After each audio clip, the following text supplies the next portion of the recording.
Hola a todos, gracias por estar, gracias por venir.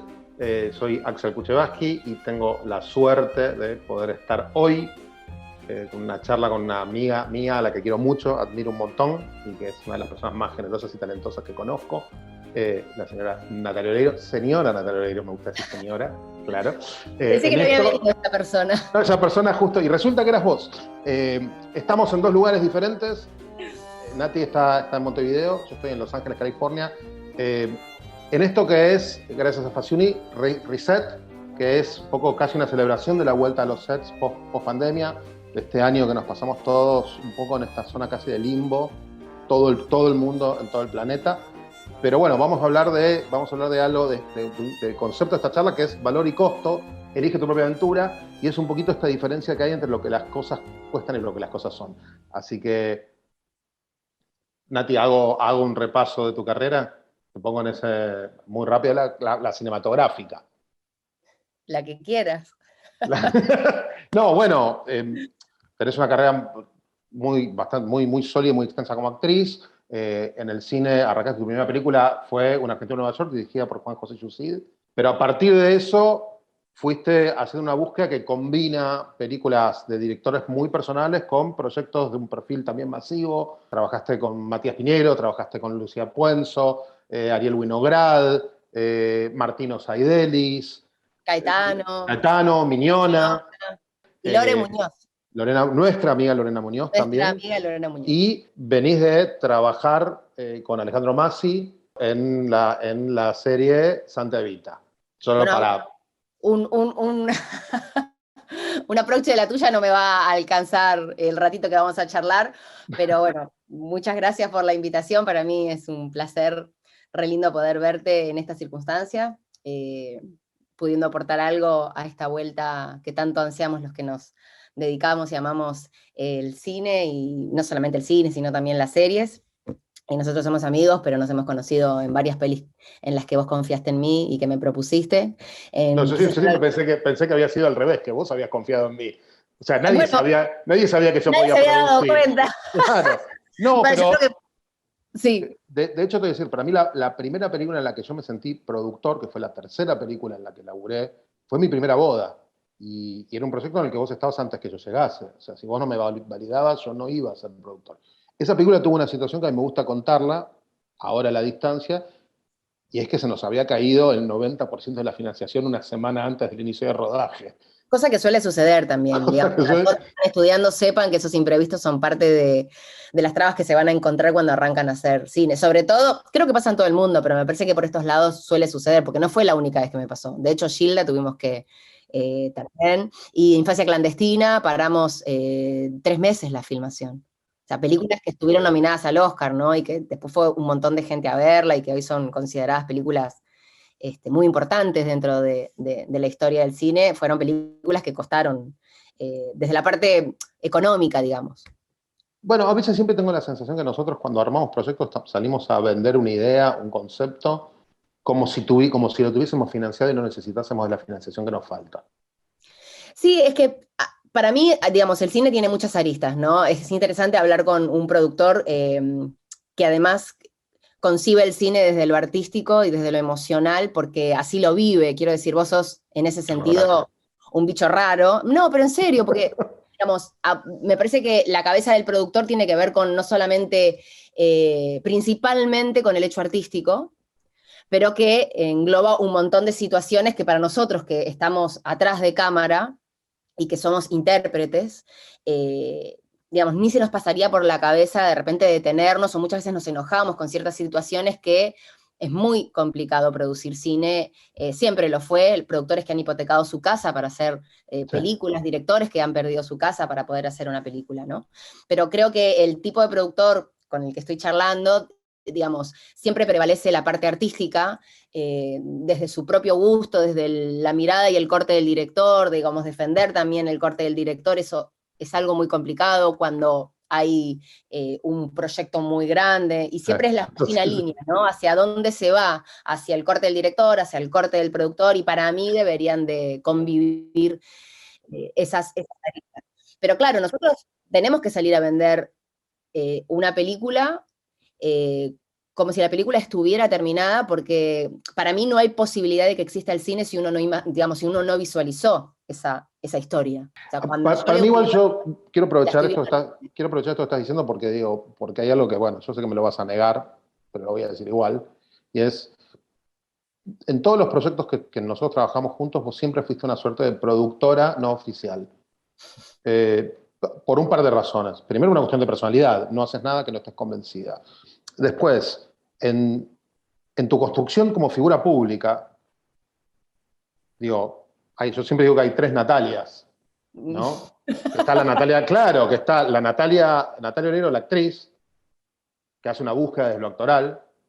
Está la Natalia Oreiro estrella, que es una construcción absoluta de punta a punta, donde vos elegís qué le mostrás a la audiencia, y después está, nada, Natalia Oreiro Iglesias, que es la persona, que es con la que voy a tu casa, tomamos el té y todas esas cosas. Y que en realidad las dos, la Natalia Oreiro actriz y la Natalia Oreiro estrella, están manejadas por Natalia Oreiro Iglesias. Es la que controla esas dos facetas. Y lo que quieres decir es que soy una controladora con... Pero bien. delirio de múltiples personalidades bipolares. No te digo esquizofrénica. Lo que digo es que vos construís los proyectos de verdad. Yo defiendo los proyectos en los que estoy. Pero hay proyectos que si vos no estás, no se hacen. También pasa eso. Si vos no estás en ese proyecto no existe, porque ese proyecto no tiene la capacidad por sí solo de ser financiado, de generar comunicación alrededor. Y eso te convierte en productora, y no solamente eso. Vos opinás sobre el guión, opinás sobre el approach, tenés un concepto de la puesta en escena. Me gusta participar de las ediciones. Claro, para mí eso es producir. O sea, por ahí no tenés el cartel de productora, pero para mí eso siempre fue producir. Me parece que la primera vez que tuviste cartel de productora en una película fue en Naya Natalia. Sí, en el único, porque en Chila yo en un principio iba a ser productora y después me asusté. Tiene que ver un poco, yendo al principio de lo que vos decías, no concibo otra forma de hacer cine, televisión, música. O sea, mi personalidad es un poco ambiciosa en ese sentido, porque para mí no es solo una cosa, no es que yo recibo un guión y listo, esto es lo que tengo que hacer, me aprendo la letra, me junto con los actores y el director y voy y lo hago. Te parás en la marca en el piso. Claro, yo necesito un poco más comprometerme, independientemente de si es drama, comedia, cine, tele, digamos, yo me gusta comprometerme porque me gusta ser una persona comprometida en general. Sí, claro. Y además porque soy un toque intensa y creo que vuelco por el bien de mi familia toda esa intensidad en mi vocación, que es ser actriz, intérprete. Y además porque creo que también los años me han dado de alguna manera herramientas como para poder acompañar un proyecto desde la ideología y desde la idea, ¿no? Digamos, tener más concepto desde montaje, musicalización, incluso hasta la de venta de marketing. A veces yo me he encontrado hablando con agencias de marketing diciéndole, pero ¿a qué público le quieren vender este proyecto? He estado en películas que he hecho mucha fuerza para que sucedieran, agarrándome con toda esa parte de venta donde yo le decía, esta es una película para determinado grupo de gente. Esta película, solo te lo voy a hacer figuradamente como si no se hubiese ocurrido. No, esta no es una película familiar. Esta es una película que su target es jóvenes de tal edad, no la vendan como una película familiar porque va a ser decepcionante para la audiencia. No dije qué película es, pero estoy dando un ejemplo X. Tacuarembó, yo lo digo yo. Es un ejemplo X. Que a, no sé, 12 años de haberla hecho, me encuentro todo el tiempo con chiques que aman esa película y que es referente para ellos, y ha funcionado, por ejemplo, en España, la siguen dando, y es una película de culto, en Uruguay explotó, y en Argentina lo que pasó es que la estrenaron para vacaciones de invierno como si fuera Mamá se fue volando, y la verdad que no era una película para vacaciones de invierno. Pero bueno, de hecho, era una película, tenía una carga de sensualidad, era una película con una posición anticlerical.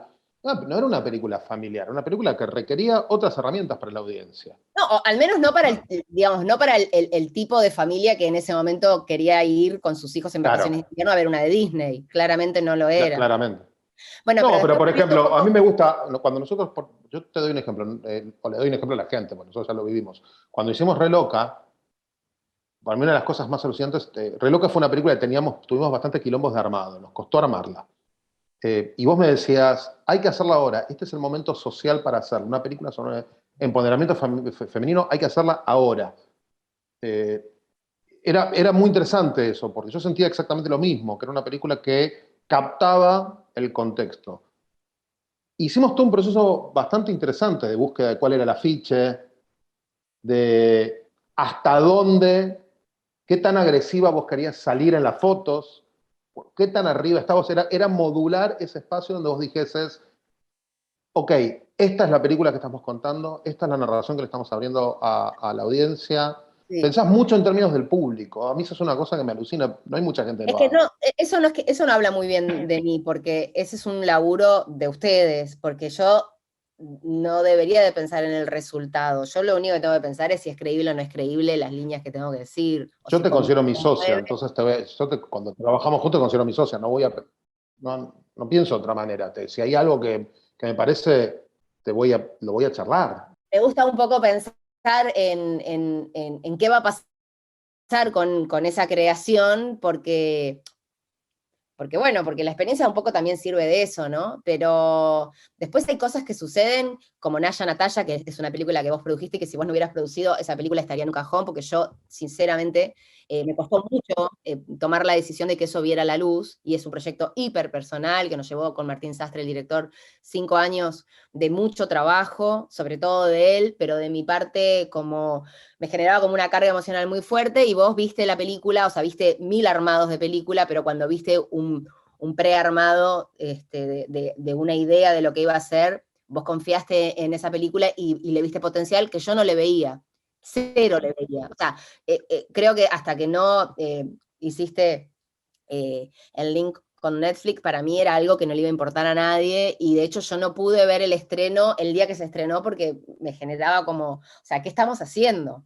Y la Bueno, había volví, mucha exposición tuya personal, de sí, zonas de tu intimidad.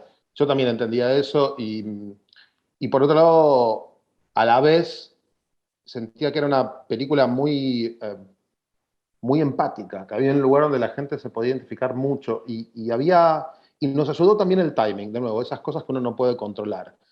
Se estrenó al principio de la pandemia una película sobre viajar, cuando la gente no podía viajar.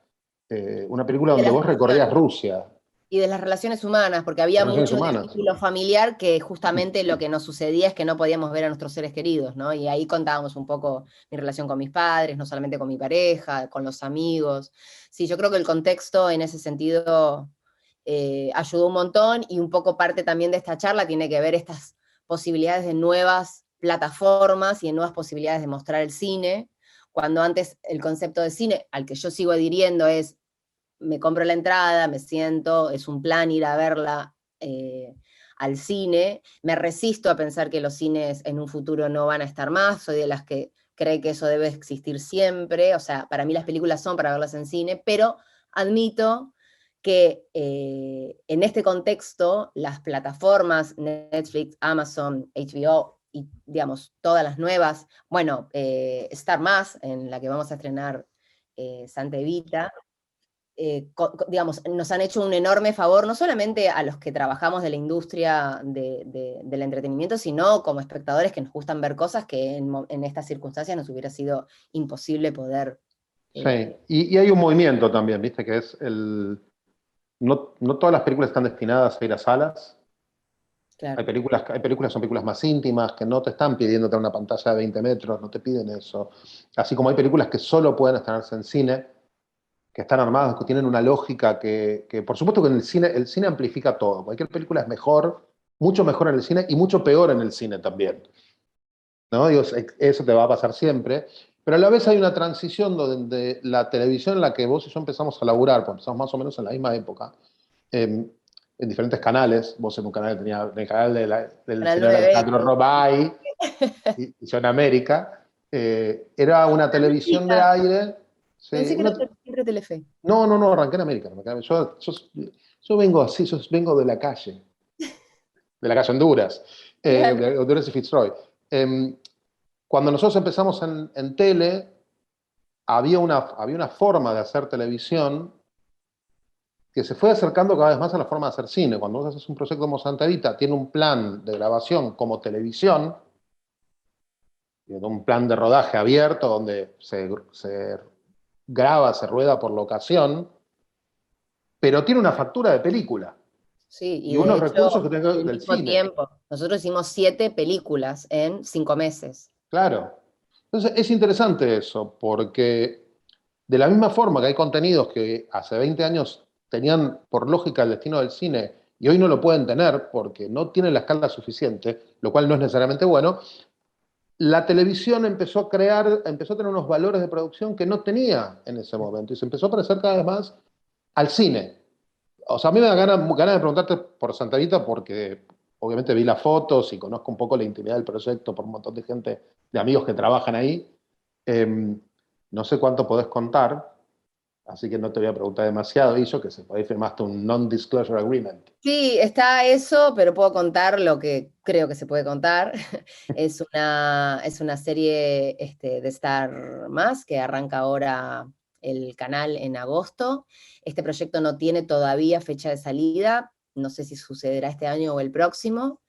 Es una producción también con la gente de Non-Stop y es producida y dirigida también por Rodrigo García y Salma Hayek, y también está como directora Ale Massi, y un equipo de más de 100 personas, fueron 7 capítulos, y bueno, está Ernesto Alterio, Grandinetti, También Canducci, claro, mi amigo Damián Canducci. claro, sí.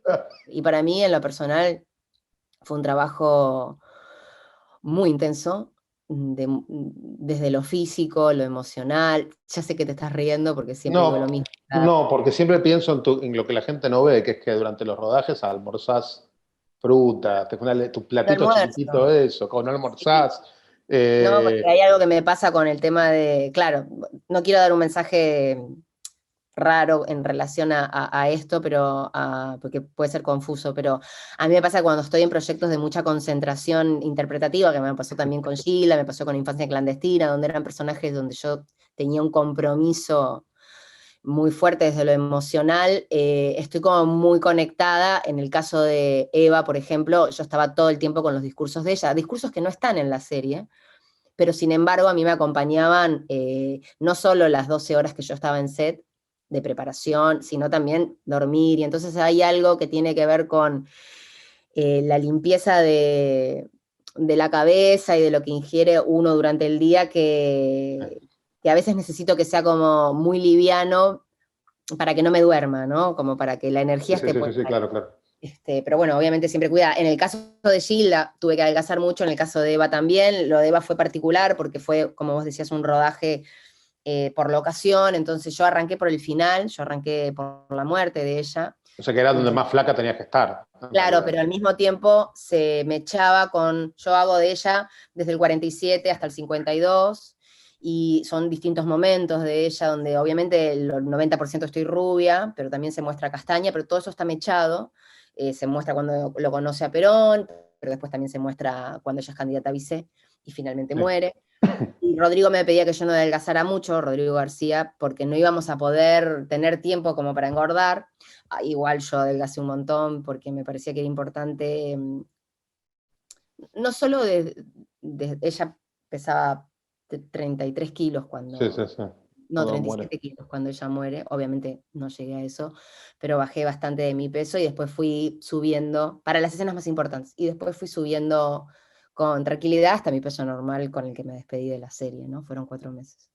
Pero bueno, también tiene que ver con tu compromiso, a mí me parece importante esto. O sea, he sido testigo de muchas veces en los proyectos donde tenías que aprender algo y terminabas haciéndolo mejor que los propios profesionales. Cuando hicimos Guacolda, te agarraban los alemanes y te preguntaban de qué región de Alemania eras, porque te habías aprendido fonéticamente.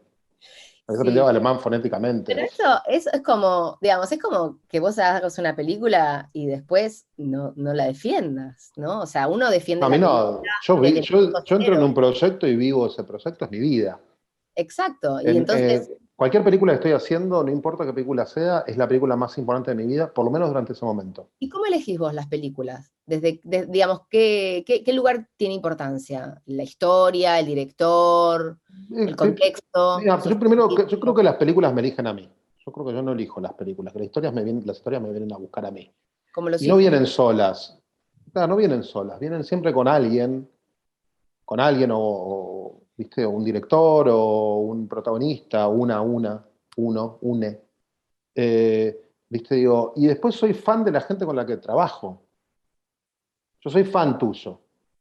Mi amor, yo No, también. pero en serio, no en el punto que me paro encima de la mesa y canto Tuve tu veneno, no llego a ese, pero sí soy fan de tus elecciones, soy fan de tu manera de mirar, entiendo la lógica de por qué elegís algo, y eso me pasa con los directores, y me pasa, ¿viste? Con los guionistas, y me pasa con otros Cuando es una ópera productores. prima, ¿con qué mirada la abordas? Normalmente cuando es una ópera prima, hay un guión que me gusta, que me parece que está sólido narrativamente, es alguien que dirigió algo antes, o tele, o cortometrajes. Ahora estoy trabajando con un director venezolano que se llama Juan Averia, y Juan dirigió dos cortometrajes que a mí me habían parecido muy buenos, y tenía un guión que me gustaba, y desde que le dije, empezamos a trabajar este proyecto, lo contrataron para dirigir Blacklist, la serie con James Spader, Sí. y dirigió un episodio de Blacklist. Eh, O sea, tenés ojo, evidentemente. no, bueno, yo qué sé. No sé, me parece que para mí el único talento genuino que yo tengo es ver el talento de los otros. Ese es el único talento que yo siento que tengo genuinamente, que tengo la capacidad de ver el talento de los demás. Eh, no Y sé, no, bueno, digamos, es como lo más importante, poder ver donde hay un diamante, ¿no? Digamos, donde hay luz y el tema de la transmisión, porque el cine es un trabajo claramente colectivo, que necesita de muchas áreas. Por supuesto que lo que primero que necesita es una idea, y después todo lo demás. Si la idea no está, es mentira que uno puede defender un mal guión. Uno puede arruinar un mal guión, pero mejorar en hay el malas, rodaje, no hay buenas películas de malos guiones. no, exacto. Hay malas películas de buenos guiones, sí. Exacto, exacto, exacto. Y también creo que no hay malos actores, hay malos directores que eligen mal a sus actores, porque soy de las personas que cree que no todos los actores somos capaces de interpretar todos los roles, por eso a mí me parece muy interesante en la nueva metodología, sobre todo en las plataformas grandes, que hacen castings para elegir a sus intérpretes y castean a figuras grosas. Yo, de hecho, los últimos dos trabajos que hice para Amazon y para Star Más fue a través de un casting. Yo hice Yossi con Borenstein y con Burman, dos directores argentinos con los que no había trabajado, pero que nos súper conocemos, y ellos pidieron casting, y yo dije, contame un poco de qué va, mandame un capítulo para saber si más allá del casting me interesa formar parte del proyecto, y quedé a través del casting lo mismo que para Santa Evita. Y a mí eso me da mucha relajación, porque es difícil después trabajar con un director que no está convencido de tu elección, porque muchas veces es el productor el que propone y el director quizás quería otro tipo de actor o actriz, y entonces uno siente que no tiene de repente las herramientas para, en el caso de Evita, yo, hasta que no me llamaron a castear y me preparé y me eligieron, no me consideraba apta para un personaje así, ¿no? Y cuando te eligen a través de lo que hiciste, me parece que en ese sentido es una tranquilidad, que digamos, no te quedás Sí, con sí, sí. eso, tenés que trabajar duro, pero es No, una no, tranquilidad porque totalmente. saben lo que están buscando. ¿A vos te gusta el Sí, tema del casting a en los mí, yo te voy a equipos? decir algo que es raro esto, porque la mayor parte de los productores quieren casting. Eh, ubico mucho, tengo muy claro el mundo actoral como espectador. ¿Viste? Entonces, no siendo, no, sí hacemos casting, me gusta hacer casting cuando tenemos adolescentes o Claro, gente que cuando es tiene, alguien más joven. Pero sí, Axel, o pero alguien vos que no no viene tenés- de cine, alguien que no tiene experiencia en cine o bueno, en tele, porque a ese punto el método de iba. actuación no es lo mismo en el teatro que el cine y la tele. Total. A mí siempre me preguntan por qué no hago teatro y tiene que ver un poco con mi búsqueda y mi conocimiento y crecimiento dentro del cine, que para mí la tele es una situación más espontánea, más del aquí y ahora. El cine tiene que ver con algo más mínimo, de confiar en la mirada y de lo que podés contar a través de la mirada y de la verdad, con planos mucho más cortos, y el teatro es todo lo contrario, es el tema de la verdad proyectada hacia la última fila, y siempre me da un poco de miedo, ¿no? Hay gente que lo hace maravillosamente bien, saltar de una cosa a la otra. En mi caso siento que mezclar teatro con cine hace que yo no termine de poder trabajar con la sutileza. Pero yo te preguntaba en relación a lo de los castings, porque sí es verdad que quizás un actor de más trayectoria podés imaginarlo en distintos roles, pero también hay un prejuicio que por suerte se va pasando para las nuevas generaciones, que sí lo viví yo cuando Que comencé. si eras una actriz de televisión, No, y que cualquiera... también lo han vivido grandes actores que ahora están considerados actores dramáticos, que en su momento eran actores cómicos. Total. No se animaban a darme roles dramáticos, porque yo venía de hacer comedias en televisión y comedia en cine, y pensaban que A, o no podía hacerlo, B, se iban a perder la posibilidad de hacer una comedia taquillera, ¿no? Que no Y a mí quizás no, es podía que ser convocante en no, es que las claro, dramáticas. a mí jamás a mí no me pasa eso. Yo no tengo el prejuicio, yo no pienso que existen actores de teatro o de cine o de televisión, no lo pienso en esos términos, Nati. De hecho, cuando empezamos a preparar El secreto de los ojos, y yo le sugería a Juan Campanella que fuese Guille Franchella, estuviese en la película. Y Juan no lo había pensado y me dijo, ¿sabes qué? Está buenísima esa idea.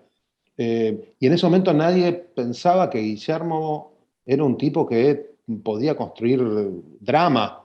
Y yo decía, pero no, pero ese tipo puede hacer comedia, puede ser cualquier otra cosa, porque la comedia tiene un nivel de Pero entendés que no es lo exigencia. habitual. Quizás hoy sí, total. Pero hoy es más habitual, digamos, estamos rompiendo ese tipo de cosas, pero vos sabés que antes eso no pasaba. No, eso no pasaba y sé que hay gente muy prejuiciosa el día de hoy, pero yo no tengo, a mí no me pasa eso, digo, y al revés. Cuando, de nuevo, cuando yo sé que alguien tiene capacidad para construir comedia, sé que es, en términos técnicos, un actor superior. Porque la comedia, cuando está bien hecha, te exige un conocimiento de timing, de intención, de análisis de texto muy profundo. Muy profundo. ¿Viste? Yo no quiero entrar en eso de es más fácil hacer llorar que reír, que es un cliché de otra No, época, no. porque no es eh, real tampoco, pero lo que digo es que el entrenamiento existe. Claro que existe. Las claro. horas de vuelo tienen un efecto en el trabajo de las personas. Pero a mí no me pasaba eso. Yo no pienso, eh, no, bueno, viste, no, Sultano es de la tele y bueno, cero. Es verdad lo que decís, hay un nivel de prejuicio muy grande y yo sentí durante mucho tiempo que había una camada de realizadores en la Argentina que sentía que había una línea divisoria, una frontera entre lo que ellos hacían y lo que le gustaba a la gente. ¿No? Digo, como si y fuese inzanjable. Para mí eso fue desapareciendo, también porque muchos directores que venían de un nuevo cine argentino empezaron a hacer películas con aspiraciones masivas. Sí, pero algo del nuevo cine argentino, la vez pasada le escuchaba una charla tipo TED a Lucrecia Martel que me fascinó, me encanta ella como realizadora, y hablaba de algo súper interesante y muy genuino desde la mirada del director, de ese tipo de director, de esa generación, que empezaron a trabajar con no actores, y un poco lo que ella contaba, o al menos a mí me llegó, entre otras maravillas que me tomé para mí, como el silencio con emoción, porque el silencio con emoción es algo espectacular Espectacular. que yo nunca había entendido, porque uno lee un guión y vos, para una intérprete, al leer un guión, inevitablemente le haces caso a las izquierdas y a las comas, los puntos. Y incluso Rodrigo García me dijo, detesto las izquierdas en los guiones porque le quitan al intérprete la posibilidad de crear su propio coma Total. izquierda, ¿no? Pero algo que decía Lucrecia en relación al nuevo cine argentino y al hecho de trabajar con nuevos actores, eran que los directores de esa camada no habían tenido la preparación de dirección de actores. Y entonces no sabían cómo pedirle a un actor que no le diera bola a toda la izquierda, la coma, ¿no? O sea, que no actuara como leía, Claro, claro, claro. que le pidiera ese silencio con emoción, que naturalmente te lo da un no actor, porque claro, vos pones a un no actor frente a cámara y si le dejas hacer lo que naturalmente es, va a ser hiper creíble. Ahora, el problema está en la desconstrucción de los actores para poder hacer roles sin actuar, sin que se vea la actuación, y para el no actor hacer distintos papeles que no sean siempre eso que es Claro, bueno, claro. eh, Pero a mí yo humano, pienso, ¿no? ¿viste? Yo sentía que una diferencia entre la tele de los 90 y los primeros años del 2000 es que la tele, por su forma de producción diaria, choricera, lo digo no choricera en un sentido malo, Un capítulo por día. un capítulo por día, una forma horizontal de producción, casteaba en función de las personalidades, porque los actores no tenían tanto margen para construir personajes. no te digo todo el mundo porque, no, porque es una generalización, las generalizaciones son siempre muy vagas, pero que la tira tendía a buscar a un actor en función de su figura pública y no necesariamente su capacidad de construir personaje.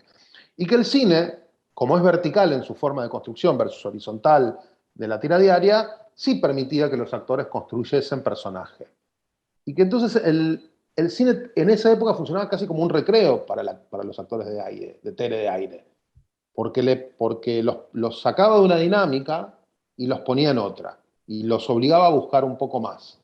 ¿Viste? Digo, al mismo tiempo, para mí el cine argentino contemporáneo es un cine que se forma en 2005, entre 2005 y 2010. ¿Viste? Digo, es un cine donde esa primera generación de cineastas del nuevo cine argentino eh, empieza a decir, bueno, yo ya fui al Festival de Locarno, ya me fue bien en tal lugar, necesito algo más. No puedo repetirme constantemente.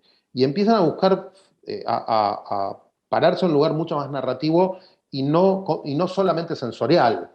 Digo, para mí un gran ejemplo, bueno, Adrián Catano es un ejemplo de eso y Pablo Trapero es otro ejemplo de eso. ¿Viste? Pablo Trapero, lo que te iba a decir, directores que van a festivales, a Cannes, a San Sebastián, que ganan premios y que llenan salas de cine. Sí, ¿viste? Digo, ya no existe o por lo menos yo no siento que existe más esta diferenciación Bueno, un entre... poco lo que pasa afuera también, ¿no? es- Digamos, tú has trabajado sí, con grandes directores que hacen películas de autor masivas. es lo que a mí me gusta. Yo el cine que me interesa hacer como productor es un cine de autor masivo. Es decir, una película que tenga la capacidad, que sea lo suficientemente permeable como para encapsular una audiencia muy grande, conectar con un montón de gente y al mismo tiempo no se pierda la mirada de quien narra. ¿Y qué pensás en relación al tiempo de rodaje? ¿Cómo fue achicándose en función de la parte quizás económica, o vos me podrás decir un poco mejor, las 8 semanas? 8 semanas que, a ver, tengo Claro, una amiga que es amiga de los dos, que aparte trabaja mucho conmigo, que es María Laura Berch, que es mi coach y además es una gran jefa de casting y alucinante. que está en un proyecto ahora enorme que ruedan 6 meses. Y yo me pongo a pensar, digamos, filmar 6 meses para este lado del mundo es Es una imposible. locura. Yo las películas que más he rodado fueron 8 semanas y ahora todas las películas que me ofrecen se hacen en 5. Y eso en un punto va en desmérito del producto, Bueno, ¿no? espera, No se pueden hacer, te dicen. no, yo creo que lo que antes era una película de 7, hoy es una película de 5, porque la tecnología también alivianó el proceso. Ok, lo digital. Lo digital, cuando se hacía en fílmico, era todo más complicado, había mucho, se cuidaban más las tomas, porque el material virgen era mucho más caro y tenía un límite. ¿Te acuerdas Claro. las latas? Se terminó la lata, había que poner la lata de nuevo, ¿viste? Llegué Eh, a eso yo, ¿eh? vos llegaste a eso, y Obvio. por supuesto que eso además era un corset en términos de expresión. Hoy, Claro. yo hoy hace 2 días terminé un rodaje en México con nuestra amiga, como una amiga Lucía Puenzo. Sí, lo sé. ¿Viste? Y además es una directora maravillosa, es alguien que creció en sets. O sea, su papá es director, digo, ella creció en sets. Tu Su hermano es familia, de F. claro, toda su familia es de cine. Eh, claro, digo, había momentos que se levantaba de la silla, del monitor, decía, no cortemos, seguía, daba la instrucción en cámara y volvía y no se perdía la emoción de la escena con el corte. Entonces, hay un lugar donde, volviendo a tu pregunta acerca de las 5 semanas, para mí 5 semanas es el límite. Y solo admite 5 semanas una película cuyo guión admite 5 semanas. El problema es cuando querés meter un elefante en una heladera. Claro. No digo, hay películas maravillosas en la historia del cine rodadas en 2 semanas. Digo, pero tiene que haber una historia que pueda sostener esa Que sostenga dinámica. eso. Claro, por supuesto que creo que en la Argentina las películas rodadas en pocas semanas son el resultado de un problema más grande. Un problema de financiación, un problema de consumo y un problema de distribución. No es una decisión estética. Es el problema de rodar en pocas semanas es que volvemos a cierto cine argentino de principios de los 80 que era todo plano general y la cámara solo paneaba porque no tenés tiempo de hacer un plano corto. Es decir, las decisiones dejan de ser narrativas para ser utilitarias.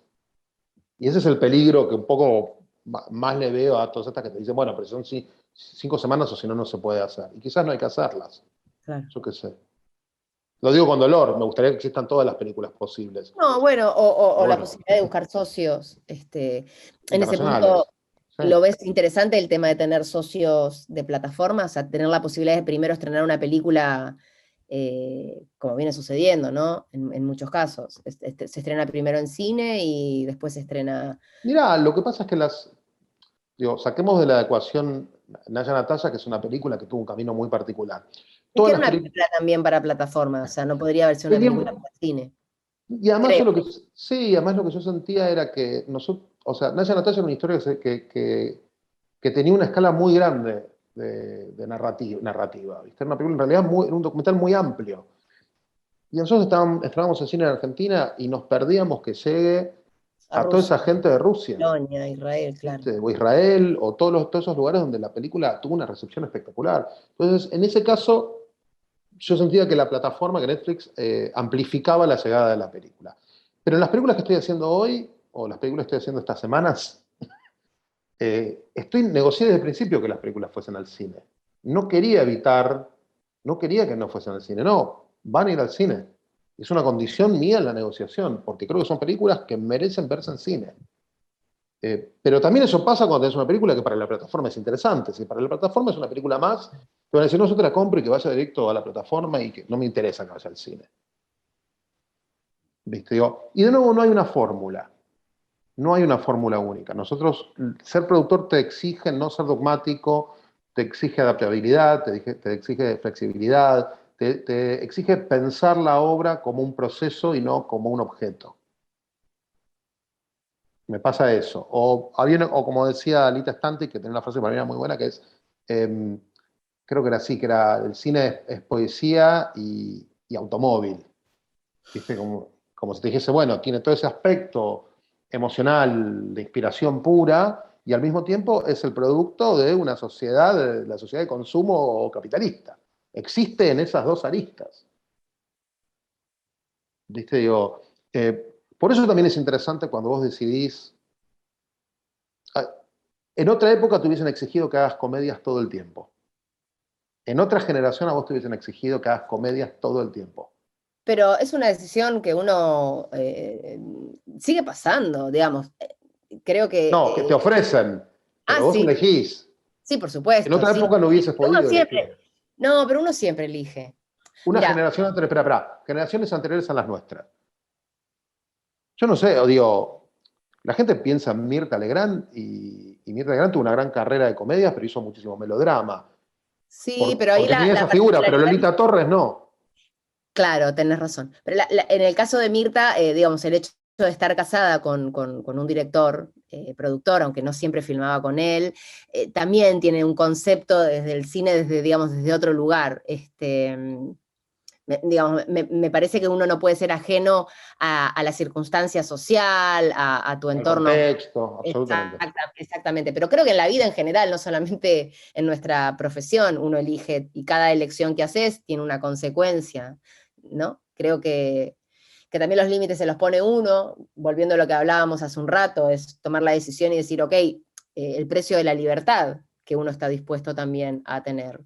Y nosotros, los actores tenemos, o sea, la gran mayoría tiene como ese miedo a no tener trabajo, porque para la fantasía del público los actores están hechos y la Sí, realidad sí, es sí. que la mayoría de los actores de este lado del mundo trabajan... En este lado del mundo, en Estados Unidos también, es un sindicato que tiene una desocupación superior al 90%.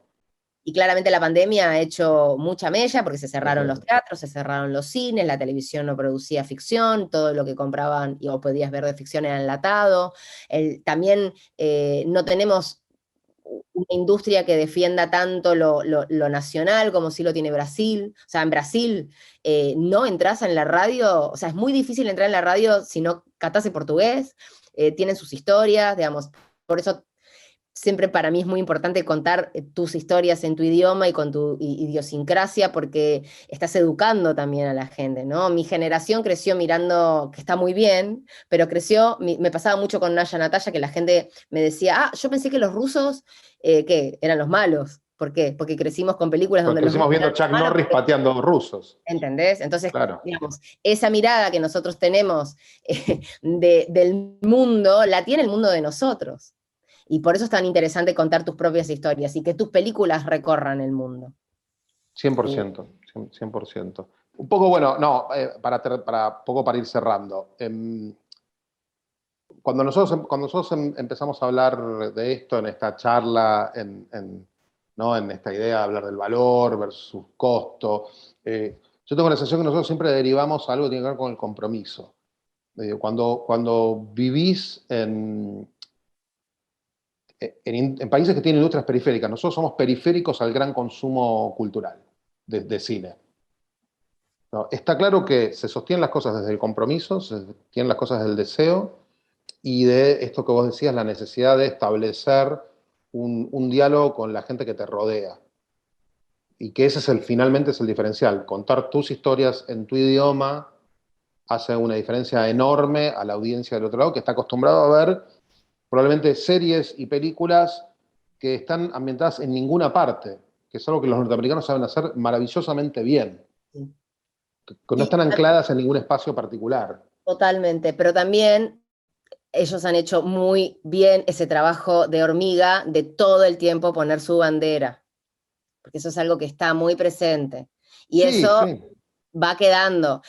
Pero algo que a mí me gustaría también destacar, el rol de la mujer dentro de las historias del cine, porque el mundo, y la Argentina no es ajeno a eso, el 70-80% de las películas, el protagonista es masculino y el rol femenino es de compañera del protagonista. Entonces me parece que, como está cambiando el mundo y por suerte falta mucho, pero cada vez yendo hacia un lugar más equitativo, las mujeres son las que deciden qué película se va a ver. Entonces me pregunto, si la mujer es Totalmente. quien decide qué película se va a ver, ¿por qué no contamos más historias de mujeres?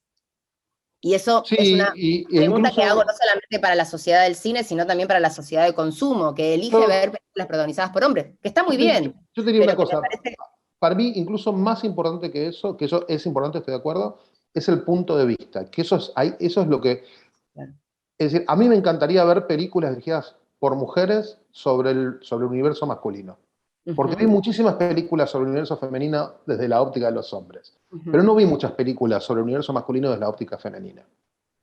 Pienso mucho en eso. Vos que me conocés sabés, yo trabajo. Es interesante, pero me parece que para eso todavía, desde el punto de vista feminista, creo, probablemente me equivoque, me parece que todavía falta tanto trabajo por hacer desde el punto de vista femenino, que las mujeres que deciden contar películas muy posiblemente necesiten contarlas desde el punto de vista de la mujer, Puede porque ser, es hay un tanto de lo péndulo. otro que Es un nosotras... péndulo, claro, claro. Es el tiempo perdido que se tiene que recuperar en algún Pero lugar. igual, Lucía Puenzo es una directora que hace muy bien eso, porque en Guacolda el punto de vista era de la niña, la protagonista era Sí, la niña, pero el personaje de Mengele era un personaje absolutamente protagónico y te metías en su diario íntimo y en su locura, ¿no? sí, sí, sí, absolutamente. No, Tenía bueno, personajes femeninos muy fuertes como la niña, mi personaje mismo, que era la madre, era y un... esa suerte de padre emasculado, que es el personaje clásico de las películas de Lucía, que es esos padres que aparecen todopoderosos al principio y que te das cuenta que cuando las cosas nos exceden no saben cómo resolver los problemas.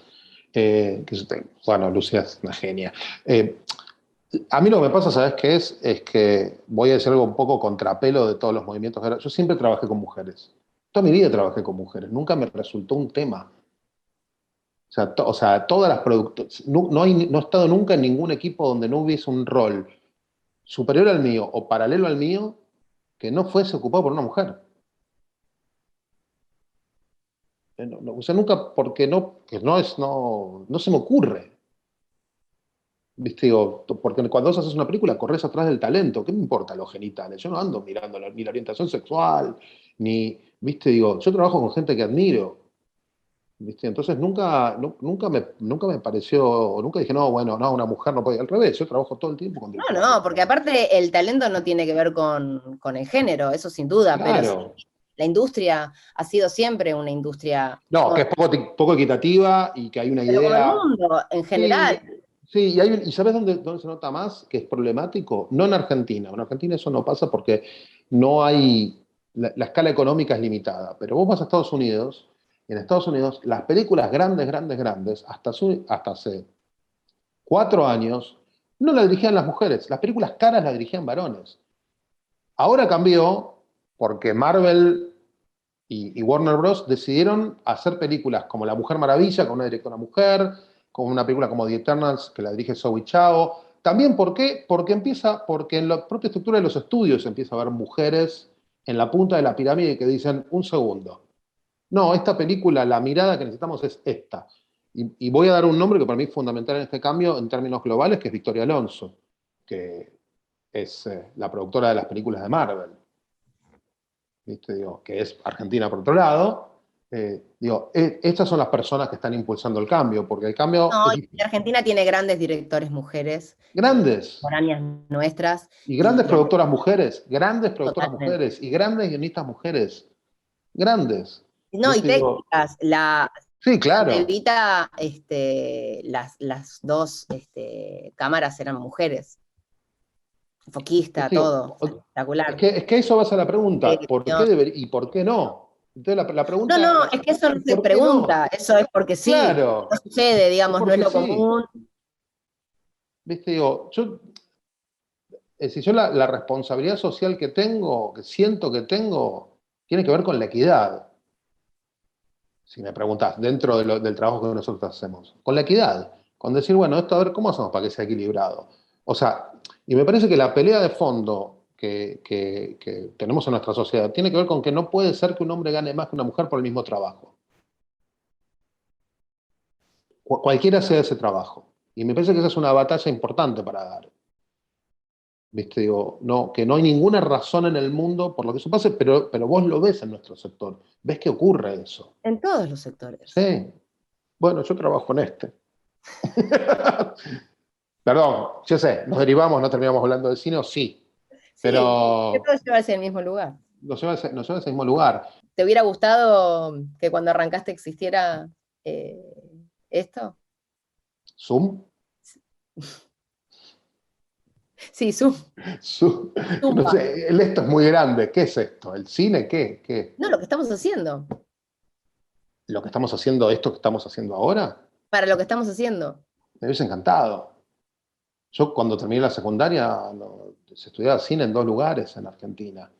Tenías que ir, mirá lo que se hace, tenías que ir o a la ENERC, que era la escuela del instituto, o a la de Avellaneda. Y a mí las películas que se hacían en Argentina no me gustaban en esa época, me gustaban poquitas. Sentía que mi formación no iba a ir por ese lado porque no estaba lo que me interesaba, entonces yo me formé solo. Yo no estudié cine, yo estudié otra cosa. Yo estudié redacción publicitaria. Aprendí porque me interesaba, porque como te pasa a vos, sé que todo lo compartimos, cuando algo te genera curiosidad y vas para adelante porque ese miedo que te da, ¿viste? Esa Sí, cosa sí, picante sí, sí, acá, es un motor, es un total. motor. O sea, mi inseguridad la abrazo, no la voy a empujar, porque es lo que me permite decir, bueno, quiero saber más, pero sé que lo compartimos, así que me quedo tranquilo. Total. ¿Y crees que hay más herramientas hoy para los jóvenes o no tan jóvenes que se inician en este Hoy, mundo? hoy podés ver la película que quieras.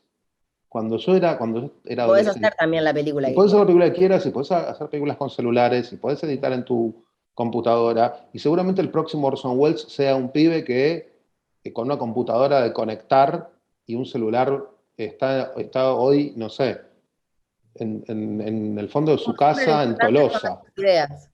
¿Cómo? Como siempre lo importante son las ideas Sí, sí, y la mirada que y uno tiene para la contar. mirada, la mirada y la tenacidad, porque Tal el cual, sistema, el sistema siempre te va a decir que no, no tal cual, importa en la posición que estés. tal cual. Sí, sí, sí. Bueno, eh, perdón por hacerlo personal, pero estamos nosotros dos, nadie más. Claro que Cuando me acuerdo me dieron el Cóndor de Plata por Gilda, yo cuando subí no sabía ni qué decir y recuerdo que lo que dije fue que para mí era un premio a la tenacidad, porque me había llevado 15 años hacer esa película, No sé. las ganas de hacer esa película. No sé. Y que finalmente lo que sentía que me estaban premiando no era por mi interpretación, sino por la tenacidad que había tenido para cumplir el sueño de hacer esa película en el cine. No, te premiaron por la interpretación. La tenacidad la sabemos nosotros y para los demás ven la película, nada más. Pero yo sentí que era Pero más vos sentías eso, vos sentías eso, que, es válido, claro. Que a lo demás. Sí, total. Es así. Te quiero mucho. Yo también te quiero mucho. Bueno, ojalá que esto cale en el corazón de alguien que les sirva para algo. Sí, y si no, por lo menos que se hayan entretenido, es lo único que les pido. Ojalá. Si no nevero, event trovato. Te mando un beso grande. Un beso enorme, hablamos. Que termines bien el día. Gracias a todos, muchas gracias. Chao.